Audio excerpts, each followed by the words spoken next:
Again, welcome everyone. Really happy to have you here.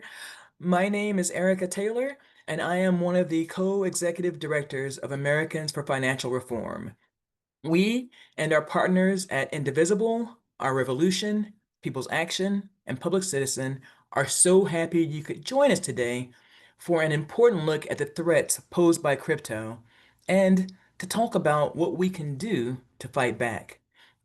We're going to hear from some great speakers who will rally us to the cause, including Senator Tina Smith, Senator Chris Murphy, the New Schools Professor Darrick Hamilton, Susan Harley with Public Citizen, and Paco Fabian with Our Revolution.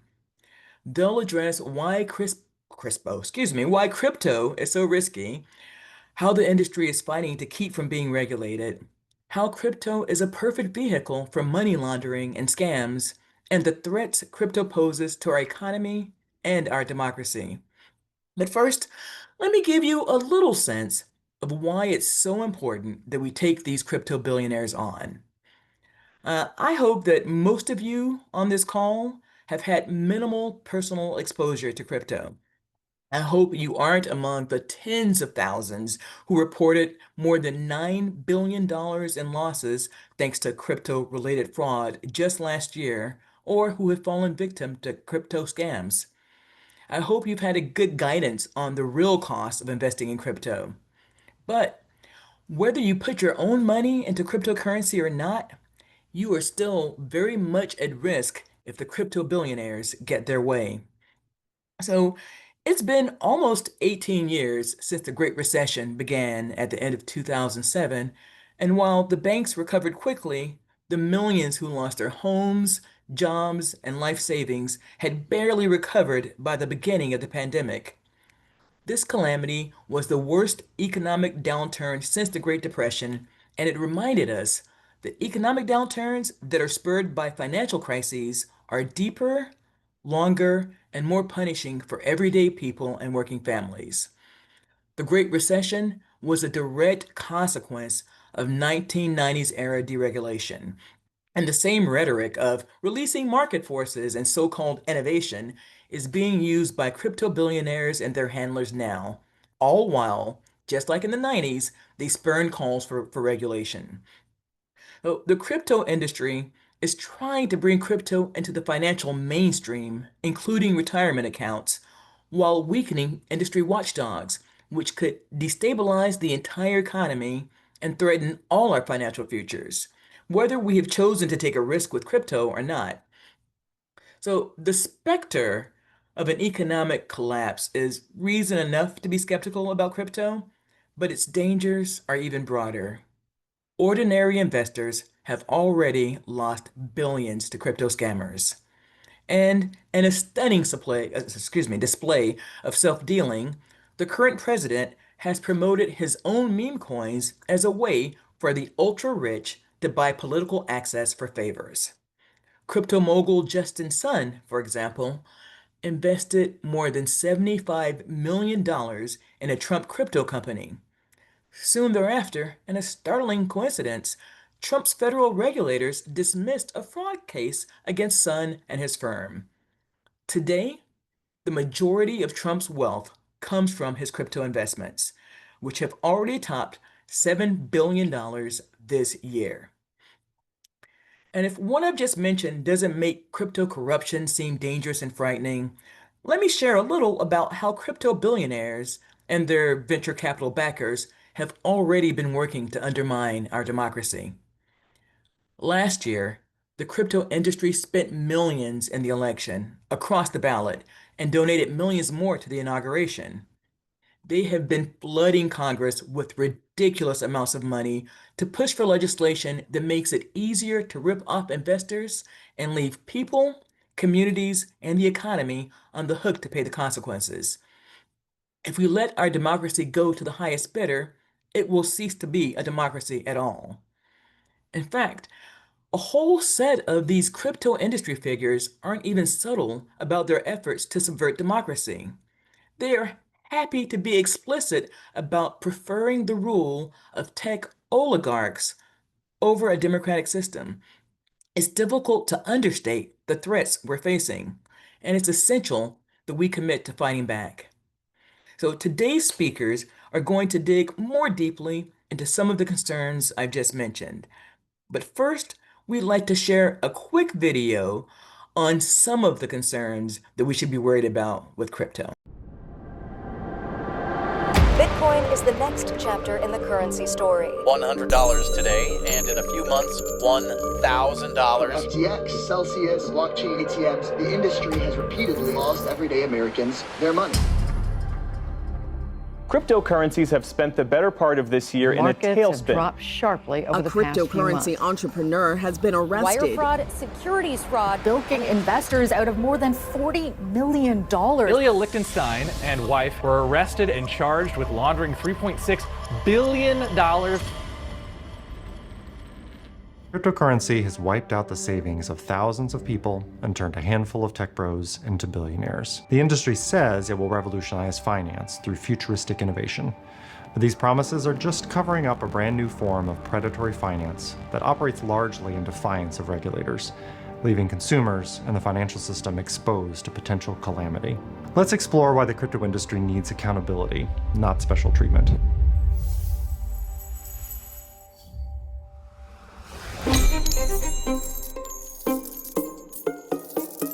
Cryptocurrencies are digital assets that supporters say can bypass traditional financial institutions like investment firms or banks. While promising benefits like privacy and faster transactions, they come with extreme volatility and vulnerability to fraud, and they just replace one set of powerful corporate insiders with another. In recent years, crypto has produced more losers than winners, except for those insiders. A staggering $1.8 trillion of crypto asset value was lost in the 2022 crypto market crash. And 75% of all Bitcoin investors lost money between 2015 and 2022. And crypto investors face an enormous risk from financial predators. In 2023, the FBI reported over 69,000 complaints of cryptocurrency fraud, totaling billions of dollars. Losses from scams tied to fraudulent Bitcoin ATMs have increased tenfold in the last 4 years. These aren't just abstract numbers, they represent real people losing their savings and financial security.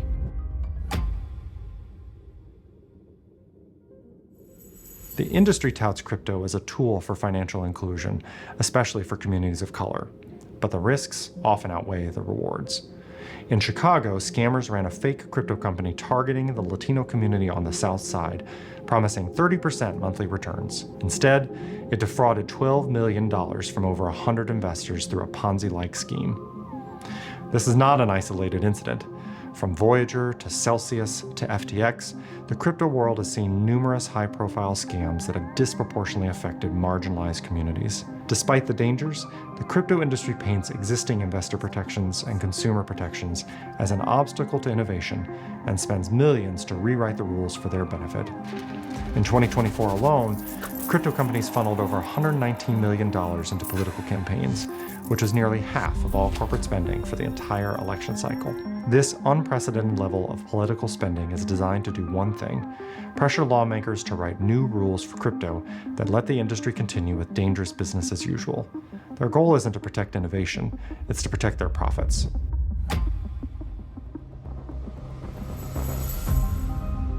From payday loans to subprime mortgages, we've heard this story before. When the financial industry escapes regulation, it's not only bad for consumers, it's a danger to all of us and the entire economy. We need safeguards to protect people from fraud and the financial markets from manipulation. Lawmakers must prioritize regulation that genuinely protects the public and resist pressure from the crypto billionaires who control the industry. Without strong oversight, we risk turning crypto into a large-scale financial disaster. The economic well-being of millions depends on it.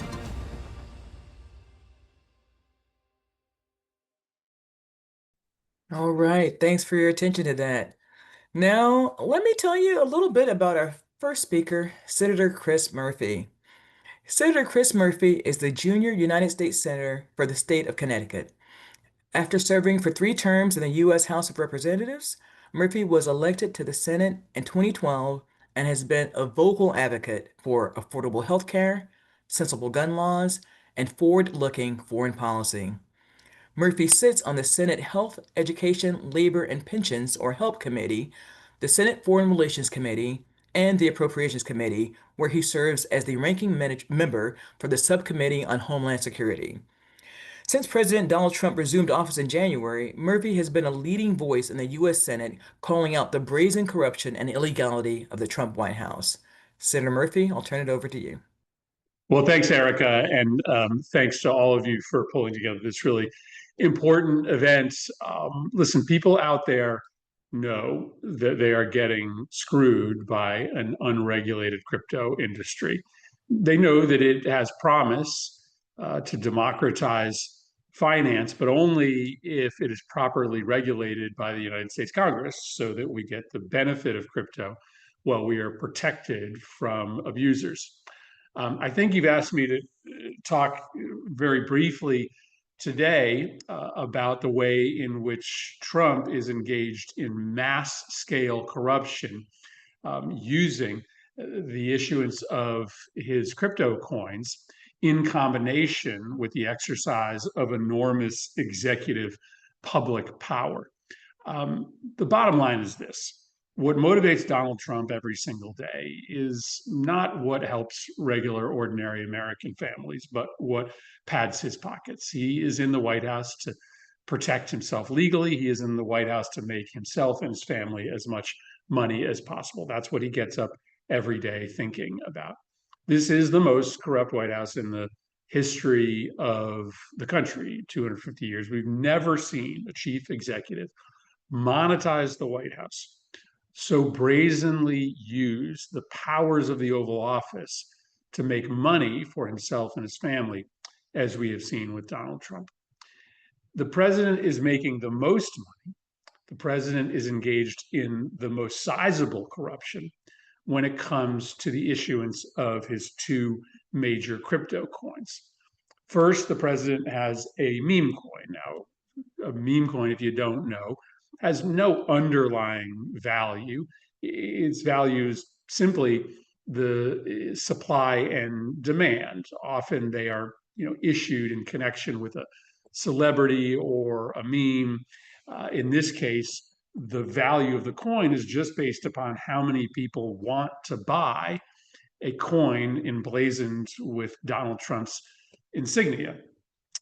The coin, though, is traded in secret. The revenue through a fairly complicated system eventually comes back to the Trump family. And so the corruption here is pretty simple. Anybody in the world can buy the Trump meme coin. It's not publicly disclosed, and essentially send secretly millions of dollars to the Trump family. That means that foreign princes, oligarchs, foreign leaders, CEOs, business titans can be buying Trump's meme coin, sending him money, whispering to him how much they bought, and then asking for favors from the federal government. Never, ever before has a United States president essentially created an open channel for private donations to the president personally. We actually have seen some businesses make no bones about the fact that they believe the best way to secure their political interests is sending money to Trump through the purchase of his crypto coin. There's one international trucking company that literally sent out a press release saying that they were going to make a multi-million-dollar purchase of Trump's coins because they thought that that would be the best way to get their case heard when it comes to the impact of Trump's tariffs on the industry. Already, Trump has given a number of free passes to industries close to him when it comes to how Trump's tariffs are set up. We have no way of knowing whether the leaders of those industries, won an argument on the merits with Trump or whether they just sent money to him through this meme coin. Trump is also using the official power of the Oval Office in order to market the meme coin. You all heard about this meeting that he convened with the largest purchasers of the meme coin. He essentially was promising access to the President of the United States for individuals that sent him money. If a mayor of a small town posted online, you can get a meeting with me, your mayor, to talk about anything you want from the city in exchange for $1,000 contribution to me personally, a donation to me and my family personally, that mayor would be run out of town on a rail within days. That would be unacceptable to everybody in that town, whether you were right, left, or center. Trump gets away with it, I guess, because he does the corruption out in the open. In fact, at that meeting, he had the White House insignia right in front of the podium, just to make it absolutely clear that when you were buying Trump's meme coin, you were getting an audience with the White House. The other way that Trump is engaged in crypto corruption is through the issuance of another crypto coin, the stable coin.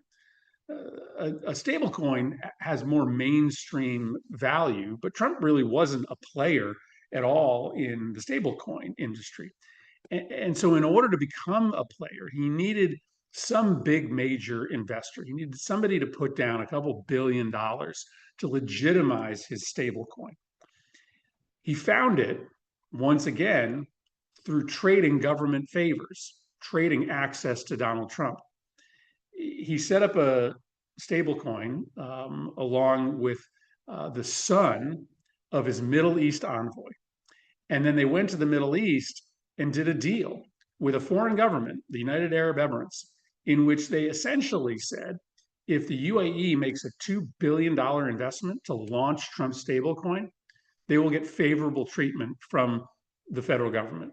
That favorable treatment for UAE was giving the UAE essentially national security secrets. We gave them access to semiconductors that previously we would have never sold to an ally as imperfect as the UAE. But once they made the $2 billion investment in Trump's crypto coin, they got the national security secrets. Trump's wealth has expanded by billions of dollars due to his brazen trading of access to the White House, favorable government treatment in exchange for investments, sometimes public in the case of UAE, sometimes private in the case of the meme coin in Donald Trump personally. I'll just leave you with this. What makes this even more unacceptable is that Congress actually had a chance to ban Trump from issuing at least the stable coin and trading national security secrets in exchange for investment. We passed something called the Genius Act earlier this year. In it is an extraordinary provision. It actually bans all members of Congress from issuing a stablecoin. It bans every high-ranking administration official from issuing a stablecoin. It exempts one person, the President of the United States, Donald Trump. Now, I and most Democrats voted against that bill, but enough Democrats voted for it that it passed the Senate. It ended up on the president's desk, and now Donald Trump is in charge of regulating the very business in which he is one of the major players, an additional opportunity for corruption. So I really appreciate you being willing to learn a little bit more about why we need to properly regulate the crypto industry and how, if we do not properly regulate the industry, it opens up unprecedented avenues of corruption from this White House. So thanks a lot for the opportunity to talk to you tonight. Thank you so much, Senator. That was horrific. It's really quite horrific. What the president has been willing to do and has shown no shame about. So the idea of being able to trade meme coins in secret is just an open invitation to just for bribery. So thank you for those words. And now we have the privilege of hearing from a Minnesota champion, Senator Tina Smith. Senator Tina Smith has proudly represented Minnesota in the U.S. Senate since 2018. She currently serves on 4 Senate committees, including the Senate Finance and Senate Banking Committees, and she is the ranking member of the Senate Housing Subcommittee. Senator Smith believes the best ideas come from those closest to the issues, which is why she travels to every corner of the state to hear directly from Minnesotans. Since coming to office, Senator Smith has passed more than 70 bills and provisions into law. Through her work, she has increased access to health care and broadband, boosted workforce development programs, protected consumers, and passed the most significant climate legislation in U.S. history. She and her husband Archie have lived in Minnesota for more than 40 years and have 2 sons, 2 daughters-in-law, 4 grandchildren, and a black lab named Moose. And now I'll turn it over to Senator Smith. Hi, everyone. And Ericka, thank you so much for that great introduction. And thanks to everybody who was a part of this call today. Our Revolution and Indivisible, People's Action, Public Citizen, and especially to everybody who is finding a moment on a busy weekend night to be activists and organizers on this most important of issues, which is what do we need to do collectively to make sure that this country and this economy works for everybody and not just the people that have all the wealth and power. I want to start from sort of my home base. But first I want to just thank Chris Murphy, who's my very good friend in the Senate, for his skillful way of laying out the corruption that is happening with the Trump administration in so many ways, but particularly tonight, since we're talking about crypto, the corruption around their manipulation, their use of the power of the presidency to build their family wealth by billions of dollars. It is really incredible, and we cannot be sort of just like, oh, that's just another thing. It is a really huge, huge problem. But so I start from the basic core place that, I mean, in countless ways, this country is rigged against ordinary people, working people, to benefit the very wealthy, the biggest corporations, and literally everybody else is left paying the price. Whether you look at the way our tax system is designed so that billionaires like Jeff Bezos can get away with paying no taxes, paying less taxes than school teachers and firefighters, whether you look at the way our healthcare system works to benefit giant insurance companies, or whether you look at what is happening right now with grocery bills going up and utility bills going up while everybody is just trying to figure out how to afford their lives. So it's important, I think, that we look at what is going on with crypto in this context, because it is just really important. I mean, just think about, as Chris was saying, who we saw on the podium when President Trump was inaugurated. There you saw some of the biggest, wealthiest individuals in the whole country, literally sitting in front of people that were going to serve in the president's cabinet. That gives you an idea of the power, the concentrated power that we are seeing right now in our economy, and how it is hurting regular people, everyday people. So into this, you bring the issue of crypto.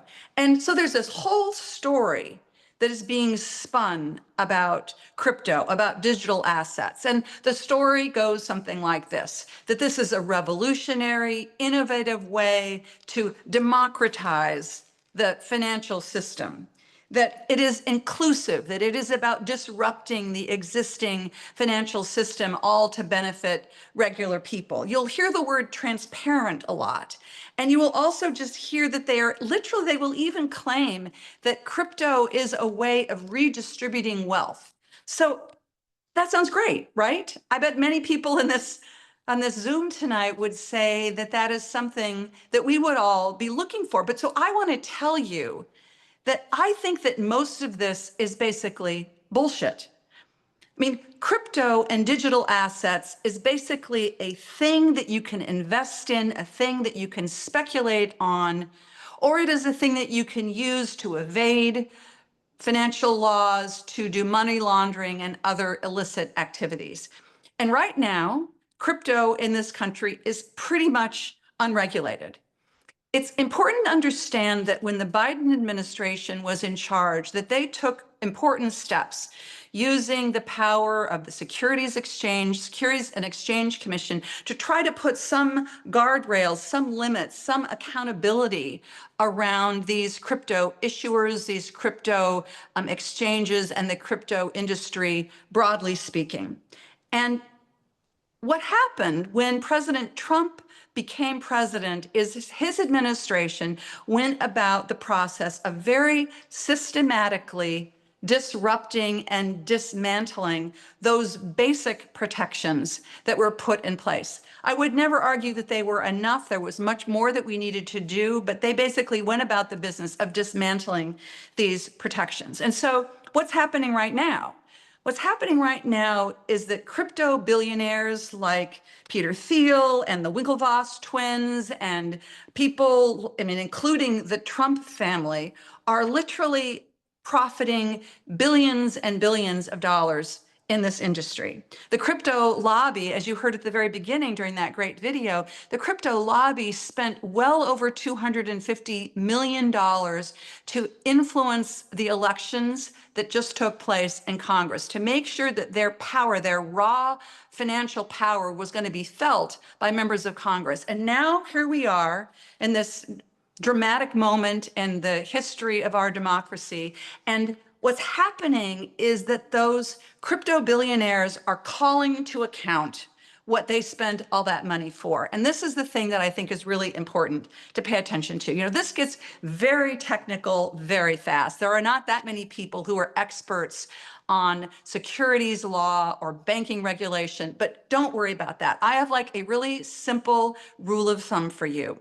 If you hear anybody who is trying to explain why they're voting for crypto and they use this term, oh, crypto needs a bespoke regulatory environment. This is what you hear all the time. I'm here to tell you that that is their way of saying we don't need to follow any of the existing rules or regulations that are protecting consumers, that are protecting the security and the stability of our financial system. We're different. We don't need to comply with any of those laws. Let me just give you a couple of examples of what that really means.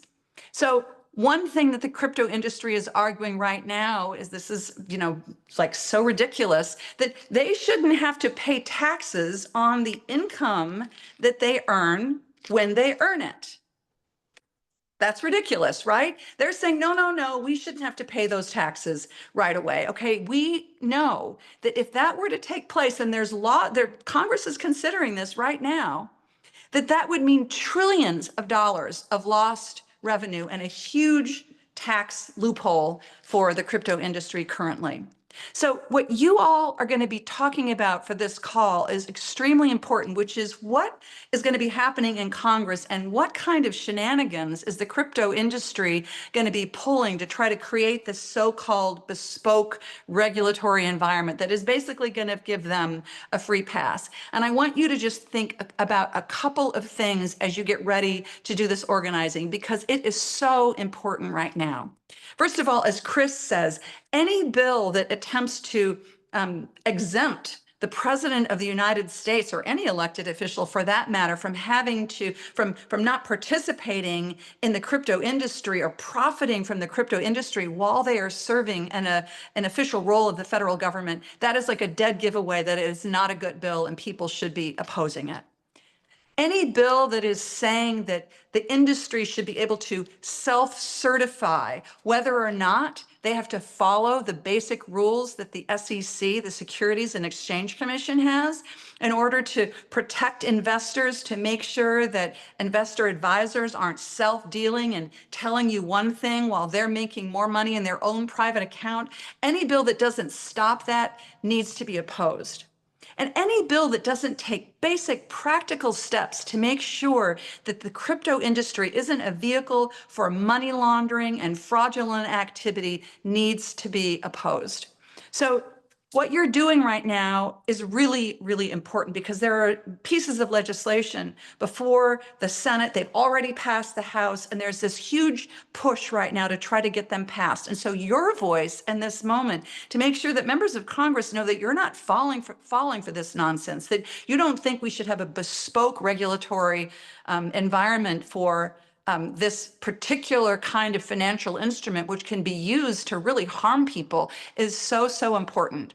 I'm grateful for your attention to this. Don't get distracted by all of the technical terms, and just remember that we need a financial system that is serving regular people and not just creating another way for billionaires to get even more wealthy. I want to thank everybody for being a part of this call, especially in Indivisible and Our Revolution, and the folks from the New School, and the folks at Ericka and all of your team for bringing us together. Just thank you so very, very much. Thank you so much, Senator. Really appreciated your remarks and appreciate your emphasis on the crypto lobby sort of raw financial power, right? When you couple that with their lies, it makes them, just emphasizes how dangerous they are. So they're not transparent, they're not inclusive. I would argue that they are promoting wealth redistribution, but it's by extracting wealth from the rest of us and taking it for themselves, right? So it's not about any, sort of leveling a playing field or any kind of equality at all. And which is a great segue to our next speaker. Our next speaker, Darrick Hamilton, is the Henry Cohen Professor of Economics and Urban Policy and the founding director of the Institute on Race, Power, and Political Economy at the New School. Considered one of the nation's foremost scholars, economists, and public intellectuals, Hamilton's accomplishments include recently being profiled in the New York Times, Mother Jones Magazine, and the Wall Street Journal. Hamilton has been involved in crafting policy proposals such as baby bonds and a federal job guarantee, which have garnered a great deal of media attention and have served as inspirations for legislative proposals at the federal, state, and local levels. He has served as a member of the Economic Committee of the Biden-Sanders Unity Task Force. He has testified before several Senate and House committees, and he has advised numerous other leading members of Congress, as well as various 2020 presidential candidates. And luckily for us at AFR, Darrick also serves on the board of our C3 sister organization, Americans for Financial Reform Education Fund. Darrick, take it away. Thank you, Ericka. One of my proudest things is serving on the board. It's rough to have to go after two eloquent senators. I especially like Senator Smith's framing of crypto's bespoke framing as simply bullshit, and the whole thing is bullshit. That was so eloquent and spot on and to the point. So I'm tasked with trying to frame this as it relates to its impact on Black, Brown, and Indigenous communities. We know that they are vulnerable to financial predation. We know that that vulnerability lies in their positioning in the wealth distribution to begin with. So that impacts their economic power and ability to absorb risk and absorb loss. They're politically vulnerable. Historically, they've been politically vulnerable. When we think about regulation, legislation, they're not at the forefront. And then often they're stigmatized. So they're vulnerable to predation, to private finance, targeting them for ways to exploit and extract. And if we think about cryptocurrency, under the guise of democratizing finance, it does not do that. Instead, it privatizes the monetary system, not in a symmetric way, but in an asymmetric way that weakens our public monetary system. And it was pointed out that it leads to unregulated corruption and grift. That structure, that system has permitted corruption. We see it at right now in this moment coming directly from our president, who, no, I can't understand why in the world you'd pass legislation to exempt that person, that role from any type of regulation. Also, I should mention that the racial wealth gap, as a result of that, it also leaves people not only with limited social safety net to absorb when that speculation turns into an economic downturn because it collapsed. We've seen this before. Ericka pointed that out. The Great Recession gives us lessons as to a product that's largely grounded in speculation. That's how its value is determined. That the metaphor of a casino is apropos to describing this, and then we also know what it can do in terms of triggering economic downturns in our economy. So recessions hit Black, Brown, and Indigenous communities harder. We know the adage, they're the first fired, last hired, and of course they have limited resource to absorb the risk. It is destabilizing of our currency, and we rely on the Federal Reserve to be able to actively and rapidly engage in times of economic downturn to avoid us staying in the doldrums or going into a depression. And I could say that the irony as to why Black, Brown, and Indigenous people are more vulnerable to messaging, because clearly they're targeted with messaging when we think about the crypto business. You can find it common. You'll have celebrities and other ads targeting these communities in particular. The irony, the sad irony, it is those individuals that lack resources, that are trying to build themselves up, that are trying to make something of their lives, that have not had the greatest access to traditional banking, are left vulnerable to those messages, those predatory messages. And it's ironic because it is those very individuals that are trying to do better in our society that are left vulnerable, and that exacerbates with cryptocurrency. So finally, I'm going to talk about remedy. The remedy has not changed. It's not a reliance on crypto under the guise of democratizing currency, but rather reform. Reform that's very part of AFR's mission to prevent predation from the financial sector. And then also public options, public banking, the ability to access currency, the ability to access a checking account, banking products without being vulnerable to extraction and exploitation simply because you lack finances to begin with. And then we know the solution and how we're able to grow wealth. It is simple. It is wealth that begets more wealth. So providing these communities not cryptocurrencies, but a capital foundation. There are programs like baby bonds. There are programs like other ways in which we offer down payments for access to home ownership, other ways in which we finance education without debt that can put people in a vehicle to grow wealth in the traditional ways that we've grown wealth and we've seen throughout the history in America, when our government seeds out middle class and poor individuals with a capital finance. That investment not only benefits them, it is a positive macroeconomic stimulant that grows our economy, not grounded in speculation, but in real assets. Thank you. Thank you, Professor Hamilton. Your remarks, as usual, were insightful and we really appreciate them. Thank you so much for being here and for shedding light on how the crypto industry targets Black, Brown, and Indigenous communities for wealth extraction. So we're now going to turn to one of Americans for Financial Reform's longstanding partners, Susan Harley. Susan is the managing director for Public Citizens Congress Watch Division, where she helps coordinate all aspects of the division's advocacy across multiple issue campaigns, specializing in financial reform, tax issues, and open government initiatives. Susan received her bachelor's degree from Michigan State University and received her JD cum laude in public law and regulation from MSU's College of Law. She is a member of the State Bar of Michigan. Prior to joining Public Citizen, she worked as the Michigan Policy Director of Clean Water Action and Clean Water Fund. I'll turn it to you, Susan. Thank you so much, Ericka. I appreciate that. And good evening, everyone. As Ericka mentioned, I'm Susan Harley, Managing Director of Public Citizens Congress Watch Division. And I would like to share my thanks as well to you all for taking time out of your busy schedules to join this webinar tonight. Now, you've heard a lot about the reasons that the Ponzi scheme of crypto is a dangerous gamble. It facilitates crime like human trafficking. It serves as an all-too-handy device for money laundering. It is ripe for scammers to use to prey upon the vulnerable. It absorbs huge amounts of energy, and it could end up posing a risk to our entire financial system. With those clear dangers raising red flags left and right, and with story after story of people who've been taken advantage of through the use of cryptocurrencies, an obvious question must be asked. Why?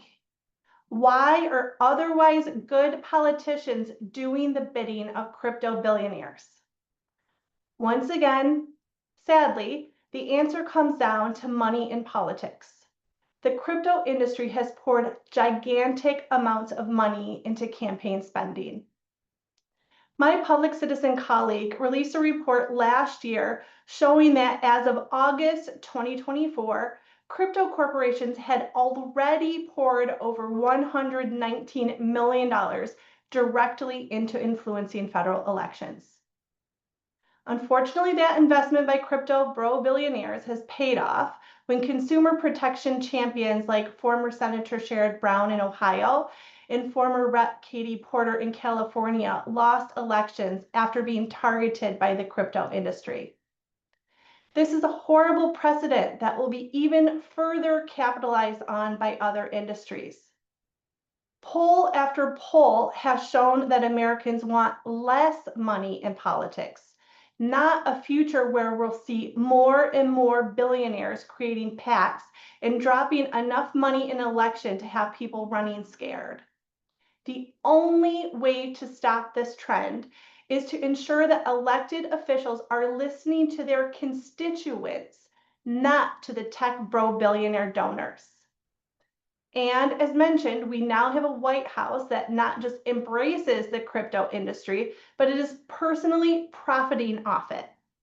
Just last month, it was reported that the Trump family made $5 billion in wealth from a new digital currency.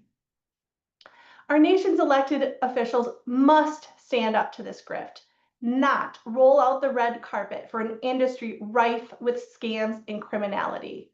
And that's where you come in.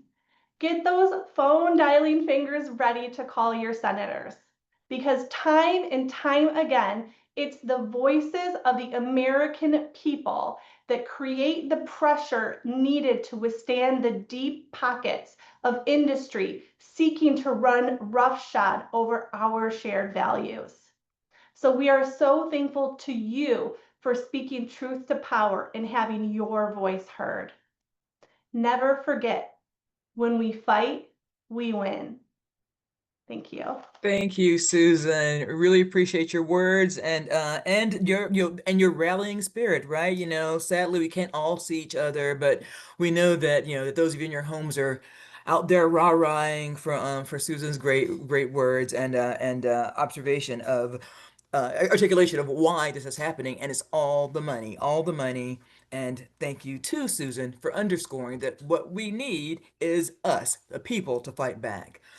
Now, we're gonna before wrapping, we're gonna turn to one final speaker, and our final speaker has had plenty of experience rallying people in real life, so there's no doubt that he'll be just as inspiring in today's virtual rally. So, Paco Fabian is the Deputy Director at Our Revolution. Immediately prior, he was the Communications Director for Good Jobs Nation, and he has also served as the Communications Director of Change to Win Labor Federation, which represents 3 million union members. Having been a communications consultant, Paco is an experienced public relations professional with a background in political advocacy, human rights, immigration, and Latin American issues. He has worked on a range of issues, including workers' rights, immigration reform, trade preferences for the Andean region, human rights for farm workers in the U.S., universal health care for all, federal government whistleblowers, and housing affordability. So Paco's covered quite the spread. And with that, I'll turn it over to you. Thanks, Paco. Thank you, Ericka, very much. I appreciate that introduction, and thank you to all the speakers that have gone before me. It's a hard act to follow, but I want to speak to you directly, brothers and sisters and siblings. Tonight we're talking about one of the biggest corruption scandals in American history, Trump's sellout to the crypto billionaires. And I think it's really important to be very clear here, right? Trump wasn't always a fan of crypto. If you remember back in his first term, he called it a disaster waiting to happen. But by 2024, last year, everything changed. And it's worth asking the question, why, right? And it's really clear, I think, with all the remarks we've heard from everybody. It's because the industry poured $250 million into his campaign and his inauguration. And I want to take a step back here just for everybody to really understand. If we talk about a million seconds here, a million seconds is about 11 and a half days, roughly. But do you know how much a billion seconds is? A billion seconds is about 32 years. So that's what we're talking about when we're talking about millions versus billions. It's a lot of money. And it's really important for folks to really grasp that. Trump went from calling crypto thin air to promising to make America the crypto capital of the world. And he hasn't just embraced crypto, he's built his entire fortune on it, right? We heard from Senator Murphy and from Senator Smith. Fortune magazine now estimates most of Trump's wealth comes not from his real estate deals, not from his lending his name to hotels or anything like that. It comes from crypto schemes, right? From his meme coin and from everything else. And his family has launched meme coins. There's a Melania meme coin. They have a stable coin company that they're running now. These scams netted them hundreds of millions while everyday people lost money. In fact, more than 700,000 wallets lost on Trump's meme coin alone, while he personally walked away with about $385 million, right? So look, somebody's making money and it's not us, right? It's him. And it's not just about self-enrichment here. Trump is selling the presidency to the highest bidder. We've seen, as Senator Murphy mentioned, foreign governments like the UAE bought billions of dollars in Trump's meme coins and immediately afterwards got the payback, right? The UAE got some advanced U.S. technology in the form of semiconductors that we don't give away to everybody just like that, right? So we're not talking about policy here. We're talking about corruption, and it's pretty plain and simple to see. Meanwhile, the crypto billionaires who funneled $250 million into politics in 2024 and into Trump's campaign in particular, well, they've seen their wealth soar, right? Our revolution will be putting out a little bit of research in the near future. Their wealth has gone up $19 billion. If you compare that to the $250 million that they invested in 2024, that's an 8,800% return on investment. I wish my 401k gave me that kind of return on investment, but it doesn't. And they continue to use their money to influence politics. And the more money they have, the more they'll continue to use it to influence, right? Trump's giving them everything they want, basically. He created a federal crypto reserve to pump up their price, their net worth. He appointed his donors to run financial agencies. He dropped fraud cases against Coinbase, against Ripple, against Binance. These are all sort of crypto trading platforms. And he's passed weak regulations to allow him to personally profit, as was mentioned by Senator Murphy and Senator Smith. So what does this mean for us, right? The truth is, crypto isn't about democratizing finance. 90% of Bitcoin is held by just 1% of Bitcoin wallets. And believe me, we're not the ones that own that 90%, right? It's a tool for tax evasion. It's a tool for money laundering. It's a tool for speculation. It's a casino for the rich, as was mentioned before. And when that bubble bursts, it's going to be the working people of this country that end up paying the price. We're talking about the Mount Everest of corruption here, and I'm not sugarcoating it. It's massive. And Trump and his billionaire buddies are writing the rules for themselves, selling out our democracy, and putting the global financial system at risk, all to make themselves even richer. So our job together is to call it out, to organize against it, and to build a movement strong enough to take power back from these oligarchs. Because fighting against crypto corruption and fighting for our democracy is how we're going to get past this moment. And so in order to start taking those first steps, like any journey, it starts with the first step. I'm going to turn it back over to Ericka so she can tell us what that step is. Ericka, back to you. Excellent. Thank you, Paco. Appreciate your remarks. Really appreciate your taking the time to make that distinction between a million versus a billion, right? It's really hard to conceptualize. So thank you for that great analogy. And so everybody, let's give it up virtually in your heads. We know it's happening. Give it up for Paco Fabian with Our Revolution, and for all of today's speakers. I said Senator Smith and Murphy, Professor Darrick Hamilton with the New School, and Susan Harley from Public Citizen. So I hope what you've heard today has inspired you to join the fight to take on the crypto billionaires. The industry has been shameless, and its actions have harmed real people, From the Chicago community referenced in the video to the many hundreds of thousands of people who saw crypto platforms like FTX or Celsius steal or lose their life savings in the 2022 crypto crash. And then there are victims like one California resident who reported using a dating app and meeting a match, who then introduced them to a crypto trading site. Their investments appeared to be growing, but when the victim tried to withdraw funds, they were told they had to pay a $16,000 fee to complete the withdrawal. They refused to do that, but they'd already lost $14,000. And there are countless stories just like this one. Now, and crypto billionaires' efforts to avoid any meaningful regulation show us that the threat is system-wide. Unfortunately, our special guests, Senators Smith and Murphy, and our other wonderful guests have indicated Congress has the power to challenge big tech billionaires' agenda and stop these harmful practices, especially if they hear from people like you. So in just a moment, we're going to share a link that you can follow to find the name of your senators and a sample script so you can make a call asking them to stand firm against crypto industry pressure and not strike a bad deal. Senators need to hear from their constituents that caving to the crypto industry puts us all in jeopardy.